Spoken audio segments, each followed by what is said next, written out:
तो फिल्म की शुरुआत में हम एक कपल को देखते हैं, शिवांगी और वीर, जो कि आजकल लंदन में रहते थे क्योंकि वीर लंदन में पढ़ाई करता था। वीर और शिवांगी दोनों ही इंडिया की रॉयल फैमिलीज में से थे और लंदन में भी अपनी एक लग्जरी लाइफ गुजार रहे थे। एक दिन हम लिखते हैं कि वीर को इंडिया से एक लेटर रिसीव होता है, जिस लेटर के साथ उसे एक पेंडेंट भी भेजा गया था और ये एक गिफ्ट था। वीर इस गिफ्ट को लेकर बहुत खुश हुआ। वो नहीं जानता था कि इस पेंडेंट के पीछे आखिर राज क्या है। रात होते ही उस पेंडेंट में अजीबोगरीब हरकतें होना शुरू हो जाती हैं और पेंडेंट के अंदर से हम एक सोल को बाहर निकलता हुआ दिखते हैं। डार्क शेडो यानी किसी भूत को बाहर निकलता हुआ दिखते हैं और इतने में ही हमें वीर को दिखाया जाता है जैसे किसी की हंसने की आवाजें आ रही थी। ये सुनकर वीर डरकर उठ जाता है। उसने देखा कि शिवांगी तो उसके पास ही लेटी हुई थी। आवाज का पीछा करते हुए वो बाथरूम में गया, लेकिन वहाँ भी कोई नहीं था। अब वो चेक करने के लिए टेरेस में गया, जहाँ हवा बहुत तेजी से चल रही थी और चेयर ऐसे चल रही थी जैसे उसके ऊपर कोई बैठा हुआ हो। फौरन बाद उसे अपने पीछे किसी के होने का एहसास हुआ, लेकिन जैसे ही वो पीछे मुड़ा तो वहाँ कोई भी नहीं था। अपनी डर पर काबू पाते हुए वो टेरेस में आगे गया।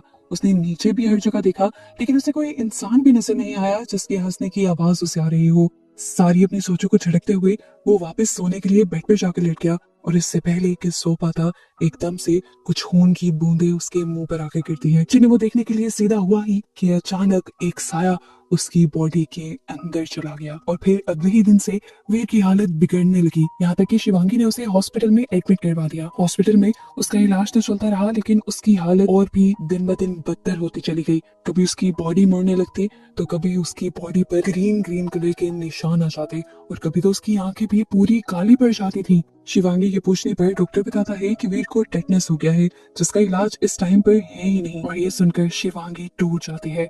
इतने में ही नर्स शिवांगी के पास आती है और उसे बताती है कि शिवांगी की घर से कॉल आ रही है। फोन पे जो कुछ भी बताया गया था उससे शिवांगी एक मरतबा घबरा कर फौरन घर गई तो उसने देखा कि महल में जितने भी वीर के पिक्चर्स लगे हुए थे उन सारी पिक्चर्स की आंखें काली हो चुकी थी। केसरा माँ ये सब देखकर शिवांगी से कहती है, मुझे लगता है कि वीर को कोई बीमारी नहीं है, बल्कि किसी ने उन पर काला जादू कर दिया है। शिवांगी उनकी बात को सुनकर कंफ्यूज हो जाती है तो केसरा माँ बताती है कि वीर असल में अपनी सल्तनत का अगला राजा बनने वाला है और ये बात उनकी सुतीली माँ को बिल्कुल नहीं पसंद। मुझे लगता है उन्होंने ही अपनी नफरत में वीर पर काला जादू करवा दिया है। ये बात सुनते हुए शिवांगी फौरन इंडिया जाती है अपने मॉम डैड के पास और वो अपने डैड और अपने सारे भाइयों को ये सारी कहानी बता देती है कि किस तरह वीर की हालत बिगड़ने लगी है, उस पर काला जादू कर दिया गया है और ये सब उसकी स्टेप मॉम ने किया है। काफी ज्यादा सोच विचार करने के बाद ये लोग फैसला करते हैं कि वीर के जादू का इलाज ये लोग जादू से ही करेंगे। ये लोग एक तांत्रिक से मिलते हैं और उसे वीर की सारी कंडीशन बताते हैं।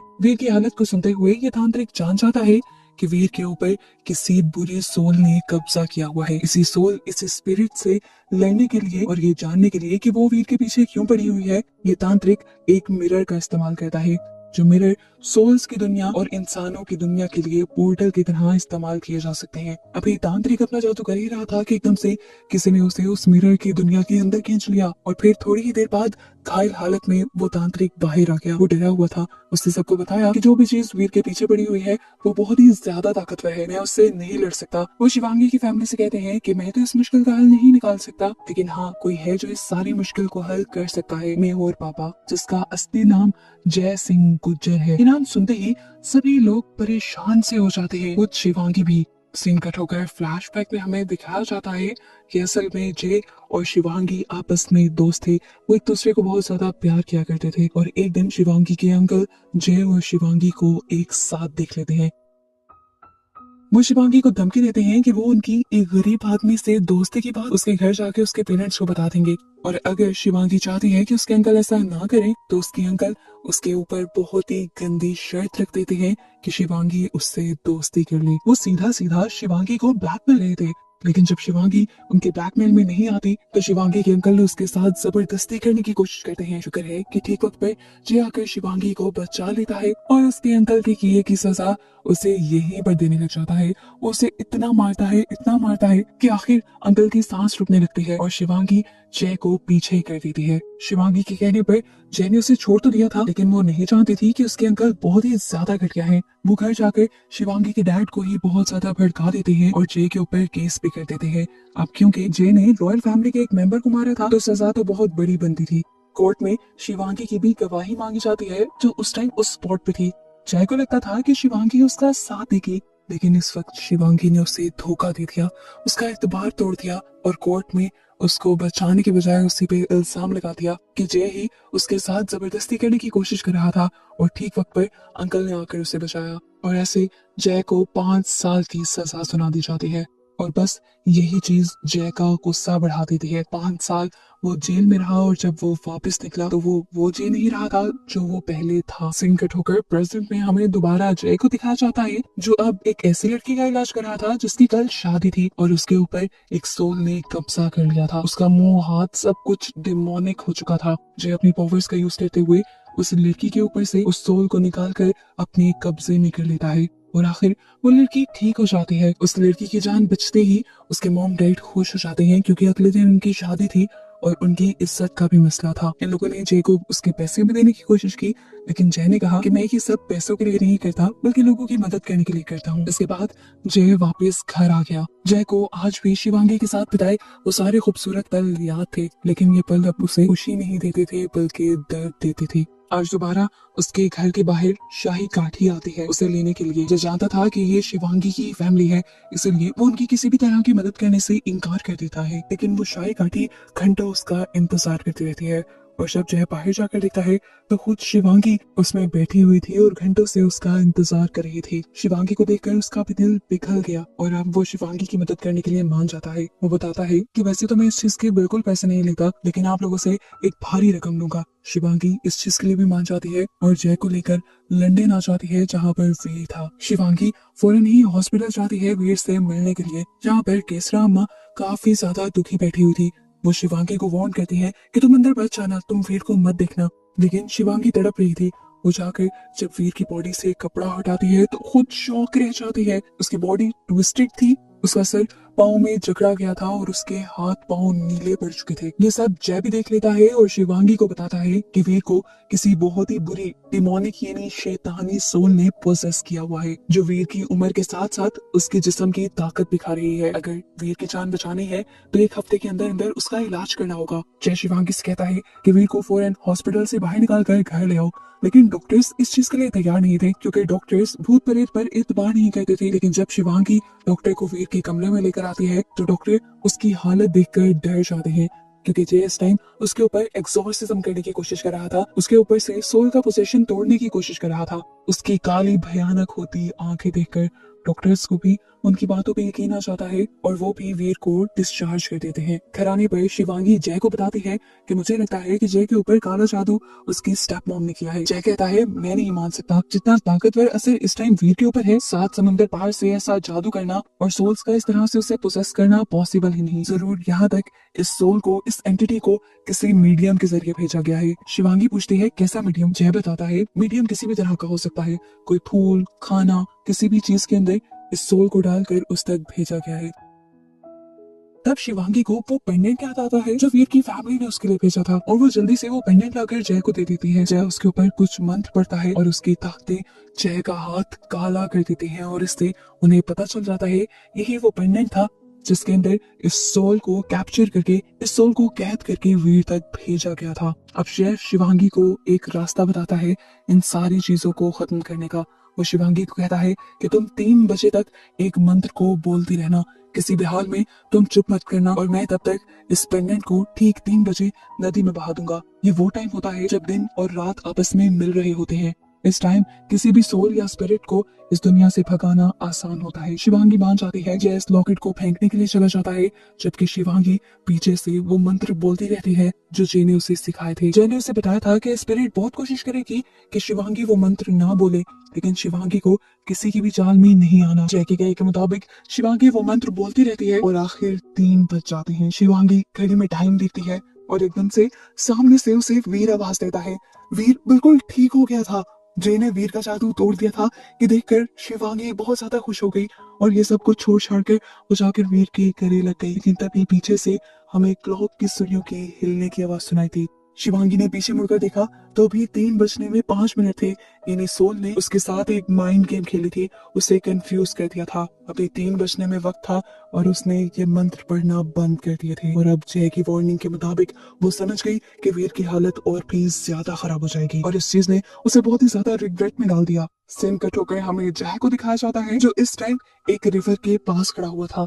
3 बज चुके थे लेकिन उसने अभी तक अपने हाथ में पकड़ा हुआ पेंडेंट नदी में नहीं फेंका था। और यहाँ हमें उसकी बातों से कहानी का ट्विस्ट रिवील होता है। असल में जे चाहता ही नहीं था वीर को ठीक करना, उसने ये सारा का सारा एक ड्रामा रचाया था। बल्कि ये जादू भी खुद वीर का ही किया हुआ था और अब वो इस पेंडेंट को भी नदी में फेंकने वाला था क्योंकि वो जानता था कि वीर की बीमारी का इलाज भी इसी पेंडेंट के जरिए किया जा सकता है। जय को वीर से कोई मसला नहीं था, उसने बस शिवांगी को दुख देने के लिए, उससे बदला लेने के लिए वीर के ऊपर जादू किया था। और अब जय घिनौनी हंसी हंस रहा था क्योंकि उसका प्लान सही वर्क कर रहा है। यहाँ पर वो अपने आप को हाइड भी कर लेता है ताकि वो जाकर शिवांगी को ये बता सके कि वो तो वीर का इलाज करना चाह रहा था। ऐसे में उसे सोल ने जख्मी भी कर दिया लेकिन वो फिर भी हार गया है। घर पर हमें दिखाया गया कि अब वीर की बॉडी सड़ने लग चुकी थी। जय भी सुबह होने पर घर आया था और शिवांगी इस सब का जिम्मेदार अपने आप को मान रही थी क्योंकि उसने ही वो स्पेल्स यानी वो मंत्र पढ़ना छोड़ी थी। अब जय झूठ मूठ कर शिवांगी को हौसला देता है और कहता है ये रास्ता काम नहीं किया तो मैं एक दूसरा रास्ता अपनाऊंगा। मैं उस जगह पर जाऊंगा जहाँ से इस जादू की शुरुआत हुई थी और वहां जाकर जरूर मैं वीर के इलाज का कोई तरीका ढूंढ निकालूंगा। शिवांगी मान जाती है और जय अपना सामान पैक करके ट्रेन स्टेशन की तरफ निकल जाता है। जाने से पहले शिवांगी उसे पैसे भी देने की कोशिश करती है लेकिन जय इनकार कर देता है ये कहते हुए कि अभी मेरा काम पूरा नहीं हुआ। घर में जब अब शिवांगी अकेली बैठी हुई थी तब एकदम से उसे याद आया कि अभी कुछ देर पहले जय जो उसे सब कुछ समझा रहा था कि कैसे उस जादू की शुरुआत हुई तो उसने बहुत सी चीजें ऐसी बोली जिसका जय को पता ही नहीं था क्योंकि उन चीजों के बारे में शिवांगी ने कभी उसे बताया ही नहीं। जय को उस चीफ का नाम कैसे पता चला जिसने ये पेंडेंट उनके पास भेजा था। शिवांगी को फौरन शक हो गया कि जय ही इन सारी चीजों के पीछे है, इसलिए वो भागकर ट्रेन स्टेशन पर जय को मिलने के लिए जाती है। ट्रेन आने से पहले वो स्टेशन पर पहुंच भी गई और उसने जय से कहा क्यों किया तुमने ऐसा, तुम इतने भोले हो नहीं जितने दिखते हो, मैं जान गई हूँ कि ये सब तुमने ही किया है। जय इन सारी चीजों को लेकर इनकार भी कर सकता था लेकिन वो यहाँ एक ठीक बन गया और अपनी शैतानी हंसी हंसते हुए उसने बताया अरे यार पता चल गया तुम्हें, देखो कितना अच्छा चल रहा था ना मेरा प्लान, तुमने मुझे उस वक्त छोड़ा जब मैं तुमसे प्यार करता था, मुझे तुम पर भरोसा था, पर तुमने क्या किया, तुमने अपना असल चेहरा मुझे दिखा दिया। तुमने दिखा दिया कि अमीर लोग खुद गर्ज होते हैं और बस तुमसे बदला लेने के लिए मैंने ये सब किया और आज तुम्हारे चेहरे पे जो दर्द है यही दर्द मुझे खुशी दे रहा है। ये सुनकर शिवांगी जय को एक थप्पड़ मारती है और कहती है तुम्हें क्या पता कि उस दिन क्या हुआ था, तुम्हारे यहाँ झूठ बोलने पर शायद थप्पड़ मारे जाते होंगे लेकिन हमारे यहाँ गोलियां मार दी जाती हैं। जिस दिन अंकल ने वो सारी बात मेरे डैड को बताई तो उन्होंने फौरन ही तुम्हें मारने का फैसला कर लिया था। मैंने अपनी जान पर खेलते हुए अपने डैड को रोका और उनसे वादा किया कि मैं कोर्ट में तुम्हारे खिलाफ गवाही दूंगी लेकिन इसके बदले तुम्हारी जान बचाई जाए। मैंने अपनी फीलिंग्स को मार दिया, अपने आप को मार दिया तुम्हारी जान बचाने के लिए और तुम मेरे बारे में ये सोचते हो। वो उससे कहती है कि मैं उस वक्त तुमसे प्यार करती थी लेकिन मजबूरन मुझे वो सब करना पड़ा जो मुझे सही लगा। जय की अब आंखें खुल चुकी थी, उसे अफसोस हो रहा था कि वो अपनी नफरत में कहां तक आ गया ये सोचे बगैर कि शिवांगी ने ऐसा किया क्यों होगा। अपने गिल्ट और रिग्रेट को कम करने के लिए अब वो फैसला कर लेता है कि वो वीर की जान बचा कर रहेगा। वो अब महल वापस आ जाता है और वीर को ठीक करने के कई तरीके आजमाता है लेकिन हर बार हर तरीका नाकाम हो जाता है। यहाँ तक कि अब वो स्पिरिट जिसको उसी ने स्पिरिट की दुनिया से बुलाया था वो उसी के कब्जे में नहीं रही थी। वो अब जय को भी तंग करने लगी थी और जय इस चीज से परेशान होकर शिवांगी को बताता है मैं अपनी नफरत में इतने आगे निकल आया कि मैंने वीर को ठीक करने के सारे रास्ते भी बंद कर दिए। ये सोचे बगैर क्योंकि मुझे ये सब ठीक करना पड़ भी गया तो मैं कैसे करूंगा। वो सच्चाई बता देता है कि वीर को ठीक करने के लिए उसी पेंडेंट की जरूरत है जो पेंडेंट उसने पानी में गिरा दिया था और अब मुझे क्या करना है ये मुझे अपने गुरु से ही पूछना पड़ेगा। शिवांगी कहती है तो इसमें मुश्किल क्या है, तुम जाओ और उनसे पूछ लो। लेकिन मुश्किल ये थी कि उसके गुरु अब मर चुके थे जिनसे बात करने के लिए वो एक तरीका आजमाता है और अपनी सोल को आफ्टर वर्ल्ड में भेजने का फैसला कर देता है जहां मरने के बाद सोल्स जाती हैं। एक रिचुअल करते हुए उसकी सोल आखिर आफ्टर वर्ल्ड में पहुंच जाती है जहां पर उसके गुरु उससे बहुत ज्यादा। वीडियो में आगे बढ़ने से पहले आप लोगों को बता दें कि अगर आप लोगों को हमारी ये वीडियो अच्छी लग रही है तो वीडियो को लाइक और हमारे चैनल को सब्सक्राइब जरूर कर लें ऐसी मजेदार वीडियो देखने के लिए।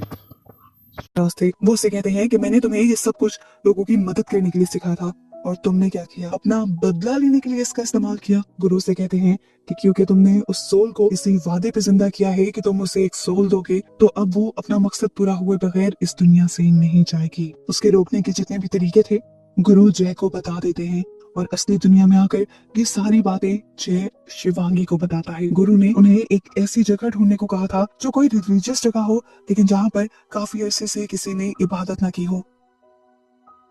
शिवांगी अपने ड्राइवर को बुलाकर ऐसी जगह के बारे में पूछती है, तो ड्राइवर उसे एक ऐसी चर्च के बारे में बता देता है जहाँ पर आज तक कोई नहीं जाता, और इसी चर्च का नाम नो मून हिल था, क्योंकि इस चर्च से मून नजर नहीं आता था। ये ठीक वही जगह थी जिस जगह के बारे में गुरु ने एक छुपा हुआ मैसेज दिया था कि वहां पर वीर का इलाज मिल जाएगा। ये लोग बिना बक्साए किए उस चर्च में चले जाते हैं और वहां इनकी मुलाकात होती है एक अजीब सी लेडी से। यहाँ आते ही इन लोगों की कुछ भी बताने से पहले उस औरत ने ही इन्हें बता दिया कि मैं जानती हूँ तुम लोग यहाँ क्यों आए हो, बड़ी देर कर दी तुम लोगों ने आते आते, मैं तो कब से तुम्हारा इंतजार कर रही थी। वो इन दोनों का मकसद जानती थी कि इन्हें वीर को ठीक करना है। औरत के कहे के मुताबिक वो पहला चाकू जाकर एक टाइम ग्लास के ऊपर मार देता है कि वो टाइम था जिस टाइम में जय को स्पिरिट वाली दुनिया के अंदर जाकर वहां स्पिरिट से लड़कर वापस आना था। दूसरा चाकू जय को एक मिरर के ऊपर मारना था जहां से फिर स्पिरिट्स की दुनिया का पोर्टल खुल जाता, और तीसरे चाकू से वो उस एंटिटी को मार सकता था। इस सोल को मारने के बाद इन्हें वो पेंडेंट लेना था जिस पेंडेंट के ऊपर जय ने उस सोल को कैद किया था, और उस पेंडेंट के चलते ही वीर ठीक हो जाता। उस औरत के कहने के मुताबिक वीर अब उस शीशे के ऊपर खंजर चलाते हुए सोल्स के पोर्टल के अंदर चला जाता है, जहां उसका सामना हो जाता है उसी स्पिरिट से जो उसके हाथ से निकल गई थी। इन दोनों के दरमियान में खूब लड़ाई होती है और स्पिरिट जय को कंफ्यूज करने के लिए बार बार अपने आप को हाइप कर लेती है और जय के ऊपर हमला करती है। इन हमलों से जय काफी जख्मी हो चुका था, लेकिन वो अपने जादुई मंत्रों की वजह से अभी तक जिंदा था। बाहर उसने शिवांगी को एक नारियल देकर बिठाया हुआ था, क्योंकि जब तक शिवांगी के हाथ में वो जादुई नारियल था वो सोल पोर्टल को पार करते हुए इस असली दुनिया में नहीं आ सकती थी। अब बाहर शिवांगी को एक झटका लगता है और उसके हाथ से वो नारियल गिर जाता है। इस चीज की खबर जय को भी हो चुकी थी। अब जय ने अपना खून निकाला और अपना खून यहाँ चारों तरफ फेंक दिया। खून के कतरे उस एंटिटी के ऊपर गिरने की वजह से वो जय को नजर आने लगी, और जय ने बिना बक्साया किए उस तीसरे चाकू से उस एंटिटी के दिल पर हमला करते हुए आखिर उसे मारने की कोशिश की, लेकिन ये हमला भी उस एंटिटी को पूरी तरह मार न पाया। इससे पहले कि वो एंटिटी दुनिया के पोर्टल को पार कर लेती, उस एंटिटी के हाथ से जय वो पेंडेंट खींचकर शिवांगी की तरफ फेंक देता है और फिर अपने हाथ में पकड़े हुए चाकू से वो शीशा ही तोड़ देता है जो दुनिया में आने का पोर्टल था। ऐसे सभी लोगों को बचाने के लिए जय उसी दुनिया में कैद हो गया था।